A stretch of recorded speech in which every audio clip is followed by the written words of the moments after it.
물을 까다롭게 선택하여 마셔야 하는 이유. 우리의 선조들은 먼 옛날부터 물의 가치와 그 중요성을 깊이 이해하고 있었습니다. 그들은 다양한 방면에서 물에 대한 연구를 이어가며 시간, 위치, 계절, 온도, 물의 흐름까지 고려하여 물의 종류를 무려 33가지로 세분화하고 상황에 맞게 사용했습니다. 이런 분류는 물 안에는 삼라만상의 모든 에너지가 포함되어 있다는 이론을 기반으로 합니다. 그래서 삼라만상의 변화에 따라 물의 종류도 자연스럽게 늘어나는 것입니다. 물론 오늘날 우리의 환경이 예전과 같지는 않아 물을 33가지로 세분화하여 마시는 것은 어렵지만 선조들의 지혜로부터 전해진 이 물의 분류와 사용법을 알게 된다면 물이 얼마나 소중한 자원인지 다시 한번 깨닫게 될 것입니다. 조상들의 물 활용 지혜를 담은 이야기입니다. 동의보감의 논수품에는 물의 특성에 대한 별도의 내용이 있습니다. 허준은 여기에서 사람의 체형이나 수명이 결정되는 것은 마시는 물에 크게 좌우된다고 강조했습니다. 그리고 이제부터 33가지 물 중 일부를 살펴보도록 하겠습니다. 먼저 정화수입니다. 사극에서 자주 볼 수 있는 장면 중 하나는 부모가 정화수 한 그릇을 놓고 자식의 성공을 기원하는 것입니다. 정화수란 새벽에 먼저 기른 우물물을 의미합니다. 이때의 물은 순하고 달콤하며 독성이 없습니다. 새벽은 하루 중 기온이 가장 낮은 시간이므로 물은 이때 가장 무겁습니다. 그 무거운 힘을 담은 정화수는 머리와 얼굴의 열을 낮추고 마음을 안정시킵니다. 한의학에서는 정화수를 한약이나 차를 우러낼 때 주로 사용했습니다. 또한 동의보감에 따르면 정화수는 귀, 코, 눈, 입, 항문, 요도에서 피가 나올 때 지혈하는 효과가 있다고 전해집니다. 천리수는 멀리서 흘러온 강물을 가리킵니다. 이 물은 먼 곳에서 오랜 시간 동안 많은 장애물을 통과하며 여과되었습니다. 그래서 성질이 빠르고 막힌 것을 뚫는 효과가 있다고 알려져 있습니다. 한의학에서 천리수를 산전수전을 다 겪은 사람에 비유하여 천리를 흘러내려오면서 어떠한 장애도 뚫고 어떤 더러운 것도 휩쓸고 내려가는 힘이 있다고 설명합니다. 천리수는 체내에서도 가장 멀리까지 닿을 수 있는 물이기에 인체의 가장 끝에 있는 손발에 생긴 질병을 치료하거나 대소변을 잘 나오게 하는 약을 우러낼 때 주로 사용합니다. 옥정수는 옥이 있는 산골짜기에서 나는 샘물을 의미합니다. 이 물은 온순한 성질을 가지고 있으며 달콤한 맛이 나고 독성이 없습니다. 꾸준히 마시면 몸에서 윤기가 나고 모발이 휘어지지 않는다고 합니다. 산에 옥이 있으면 풀에서 윤기가 납니다. 나무와 풀조차 윤기가 나는데 그렇다면 인간에게는 어떤 효과가 있을까요? 온천수는 온천 지역에서 나는 물을 가리킵니다. 온갖 풍이나 근골이 오그라드는 증상, 피부 감각 둔화, 손발이 말을 듣지 않는 경우에 온천수에 몸을 담그면 풍과 냉증 등 다양한 증상이 해소됩니다. 유황 냄새가 나는 물은 뇌졸중이나 냉증 치료에 좋습니다. 하지만 온천수는 성질이 뜨겁고 독성이 있으므로 절대로 마시면 안 됩니다. 한천수는 차가운 샘물이자 우수한 우물물을 의미합니다. 이 물은 평범한 성질을 가지고 있으며 독성이 없습니다. 땅속 깊숙이에서 나오기 때문에 지역에 따라 맛이 약간씩 다릅니다. 한천수는 소갈, 위암, 이질 등에 효과적이며 꾸준히 마시면 열을 식혀주고 소변 배출을 촉진합니다. 납설수라는 것은 한겨울에 내린 눈이 녹은 물을 가리킵니다. 이 물은 차고 달콤하며 독성이 없습니다. 주로 살충과 해독에 활용하며 급성전염병, 술을 마신 후에 나타나는 열, 황달 치료에 효과적입니다. 추누수는 음력 정월에 처음 내린 빗물을 말합니다. 이 물은 따뜻하고 부드러우며 달콤합니다. 추누수는 물이 오르고 퍼지는 기운을 처음으로 받는 물이기 때문에 이 물로 약을 달여 마시면 양기가 신체 상부로 올라와 체내 순환을 돕습니다.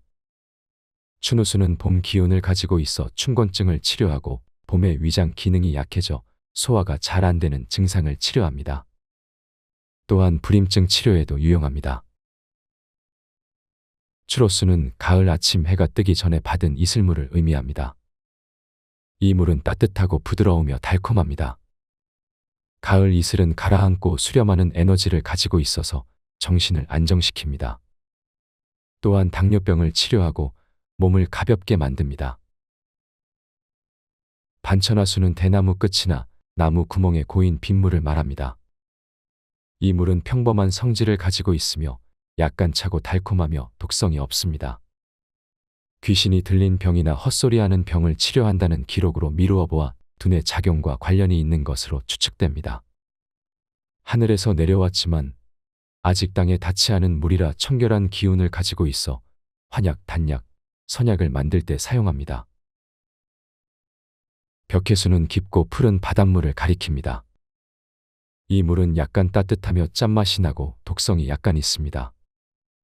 이 짠맛은 살충 작용으로 피부병을 치료하며 활동성이 강해 막힌 것을 뚫어버리므로 벽해수를 끓여서 목욕을 하면 가려움증이 낫습니다. 또한 식채로 속이 꽉 막혔을 때 마시면 구토와 설사를 하면서 막혔던 속이 시원하게 뚫립니다. 생숙탕은 끓인 물과 새로 떠온 물을 반씩 섞은 물로 음양수라고도 합니다. 이 물은 끓인 물의 강한 움직임과 찬물의 약한 움직임이 섞여 에너지가 생깁니다. 생숙탕은 마시거나 목욕물로 사용할 수 있습니다. 생숙탕을 마시면 불안정한 에너지가 안정되어 만성 소화불량, 신경성 위염, 구토나 설사, 광난이 치료됩니다. 또한 술에 크게 취했거나 과일을 과도하게 섭취했을 때 생숙탕에 몸을 담그면 체내 노폐물이 배출되어 물에서 술과 과일 냄새가 나게 됩니다. 지금 우리는 수돗물과 생수 정도만 알지만 이처럼 다양한 성질의 물이 있다는 것을 알게 되었습니다. 이렇게 물이 분류되고 사용되는 것은 물의 효능이 뛰어나다는 것을 입증합니다. 좋은 물을 가려 마시는 지혜를 통해 물의 효능을 제대로 느껴보세요. 현대 사회에서는 다양한 독소에 노출되어 있습니다. 숨을 쉴 때마다 황사, 미세먼지, 각종 대기오염 물질, 식품에 포함된 첨가물, 생활용품의 독성 화학물질, 중금속 등이 체내에 쌓입니다. 이런 독소를 완전히 제거하는 것은 어려운 일이지만 물을 충분히 마시면 체내 순환을 원활하게 하여 독소 배출을 촉진하고 혈중 중금속 농도를 낮출 수 있습니다. 한의학에서 전하는 바에 따르면 옛사람들은 물이 건강의 기본이라는 것을 알았습니다. 병이 생기면 먼저 청결한 물을 마셔 체내의 불순물을 씻어내고 그 후에도 병이 낫지 않을 경우에만 약을 사용했다고 합니다. 이는 물이 인체 전반의 건강을 유지하는 데 큰 효과가 있다는 것을 의미합니다. 또한 물은 황사와 미세먼지 제거에도 탁월합니다. 충분한 물을 섭취하지 않으면 호흡기 점막이 건조해져 황사나 유해물질이 쉽게 침투하고 축적될 수 있습니다. 반면 충분한 물을 마시면 들어온 황사는 폐와 기관지로 들어가기 전에 식도를 거쳐 위, 장, 항문으로 자연스럽게 배출됩니다. 특히 미세먼지는 폐 조직에 직접적인 영향을 미치며 면역세포를 자극해 국소염증을 일으키고 심혈관계, 뇌신경계에도 부정적인 영향을 미칩니다. 초미세먼지는 우리 몸의 순환계로 직접 침투하기도 합니다. 이를 방지하기 위해서는 마스크를 착용하는 것이 필수적이지만 충분한 물을 마셔서 초미세먼지가 몸 밖으로 배출되도록 하는 노력도 필요합니다. 체내 수분이 부족하면 소변에 포함된 발암물질의 농도가 높아져 방광암의 발병률이 높아집니다. 또한 대변의 대장통과 시간이 늘어나 대장암 발병을 촉진할 수 있습니다. 이런 문제를 예방하기 위해 충분한 물을 마셔서 체내의 노폐물과 독소를 제거하는 것이 중요합니다. 이렇게 하면 방광암과 대장암 예방에도 큰 도움이 됩니다. 인체를 이루는 데는 총 54종의 원소가 필요하고 그중 50종이 미네랄입니다. 미네랄, 즉 무기질이나 무기염류는 우리 몸 중량의 4에서 5%를 차지할 뿐이지만 신진대사를 조절하는 중요한 영양소입니다. 특히 미네랄은 가장 중요한 장기인 뇌를 보호하는 역할을 합니다. 캐나다의 연구에 따르면 미네랄을 충분히 섭취하면 알츠하이머나 파킨슨병 등 뇌세포 손상을 줄일 수 있고 뇌의 나이도 1살 정도 젊어질 수 있다고 합니다. 미네랄이 부족하면 900여 가지의 질병에 노출되는 위험이 있습니다. 미국 화학자 라이너스 폴링은 모든 질병은 한두 가지 미네랄 결핍만으로도 발생할 수 있다고 주장했습니다. 실제로 미네랄이 부족하면 심혈관, 호흡기, 피부, 눈 등의 기관에 질병이 생기고 암과 노화가 촉진되며 아토피 피부염, 천식, 알레르기성 비염, 결막염, 음식 알레르기, 두드러기 등의 면역 질환도 발생할 수 있습니다. 물에도 미네랄이 함유되어 있습니다. 체내로 들어온 물은 수소와 산소로 분해되어서 영양분을 빠르게 세포로 전달하는데 이 과정에서 미네랄이 체내에 자연스럽게 흡수되며 다른 영양소들의 흡수를 돕습니다. 또한 미네랄은 세포 활동으로 생기는 암모니아와 탄산가스를 배출하는 해독 과정에도 참여합니다. 따라서 미네랄은 영양 공급과 해독에 필수적인 영양소이며 단백질, 지방, 탄수화물, 비타민과 함께 5대 영양소로 분류됩니다. 건강에 좋은 물을 선택하는 데는 두 가지 중요한 요소가 있습니다.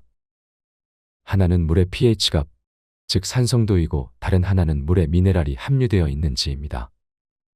pH값은 물에 녹아있는 수소 이온의 농도를 나타내며 이 값은 액체가 산성인지 중성인지 아니면 알칼리성인지를 판단하는 기준이 됩니다.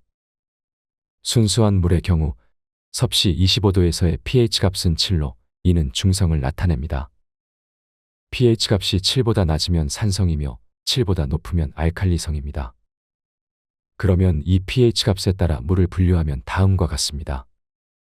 섭씨 25도에서 pH 5.0 이하는 산성수, pH 5.0에서 6.0은 약산성수, pH 7.0은 중성, pH 7.1에서 8.5는 약알칼리수, pH 9에서 10은 강알칼리수.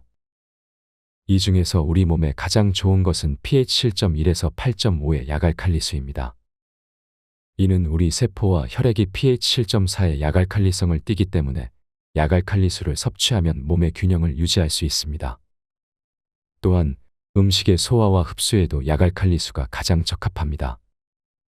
전문가들이 세계적인 장수촌의 식수를 조사한 결과도 모두 약알칼리성을 띠고 있었습니다. 따라서 약알칼리수가 아닌 산성수, 약산성수, 강알칼리수는 인체에 해로울 수 있습니다. 물에 천연 미네랄이 함유되어 있다는 것은 비가 땅속으로 스며들어 지층을 지나며 먼지나 오염물질을 제거하고 동시에 미네랄을 흡수한 결과입니다. 미네랄은 체중의 45%에 불과한 체내 비중을 차지하지만 그 중요성은 매우 큽니다.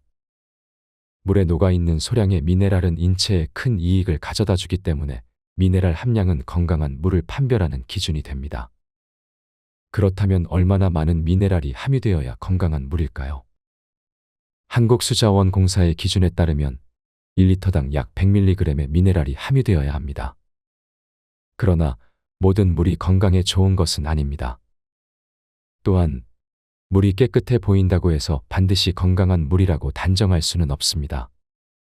천연 미네랄이 들어있고 pH 7.1에서 8.5의 약알칼리수인 물이 우리 몸에 가장 좋습니다. 물의 맛은 미네랄의 구성 성분에 따라 다소 차이가 납니다. 마그네슘, 황산이온, 염소의 함량이 많으면 쓴맛이 나고 칼슘, 칼륨, 규소의 함량이 많으면 단맛이 납니다. 전문가들은 칼슘과 마그네슘의 비율이 2대1에서 4대1 정도일 때 가장 맛있는 물이라고 합니다. 나이와 계절에 따라 필요한 물의 양은 달라져야 합니다. 특히 아이들과 노인들은 신체적으로 탈수에 취약하므로 물 섭취에 더욱 신경을 써야 합니다. 아이들은 성인에 비해 체중 대비 몸의 표면적이 넓어 외부 온도에 더 많은 영향을 받습니다. 또한 성인보다 체내 수분 비율이 높아서 수분이 부족할 때 받는 영향도 더 큽니다.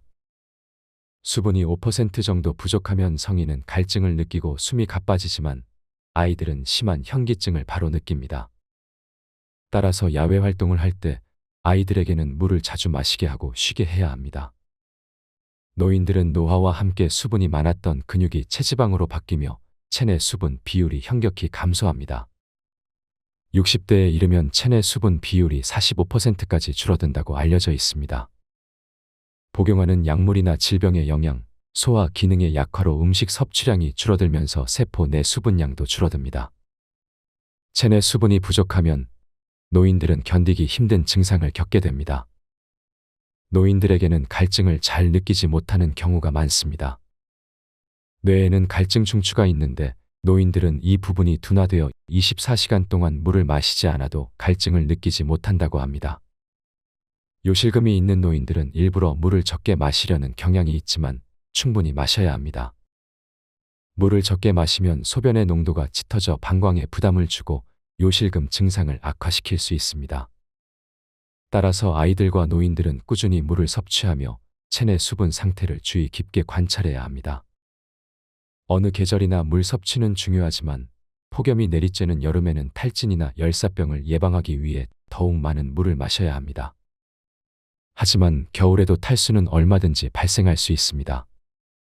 2016년 국내 탈수증 환자 통계를 보면 8월에 9,125명, 12월에는 8,786명으로 높은 수치를 보입니다.